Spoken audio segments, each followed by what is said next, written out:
Usafi kwetu ni nini? Ni jadi yetu. Usafi ni nini? Ni jadi yetu. Ilala, usafi ni jadi yetu. Ni tuna wajibu wa kuhakikisha wilaya yetu inakuwa safi. Tulikubaliana kuelekea kwenye kilele cha mazingira ambacho kitaifa itafanyika Dodoma. Tulisema sisi siku hiyo tunafanya tafakuri ya usafi katika jiji la Dar es Salaam, mafanikio tuliyoyapata au mapungufu tuliyokuwa nayo kwenye eneo la usafi. Na siku hiyo kwenye halmashauri yetu ya jiji la Dar es Salaam ni siku ambayo tunafanya tafakuri, lakini tulikubaliana kwa pamoja tutafanyia shughuli yetu wapi?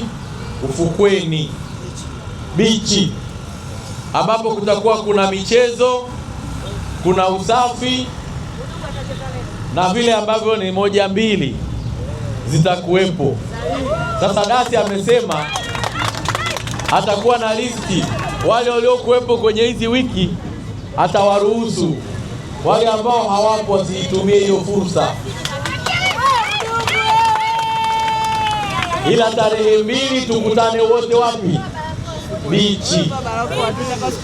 Tarehe ngapi? Na mimi nimeomba katibu tawala tarehe 2 usinipangie kazi.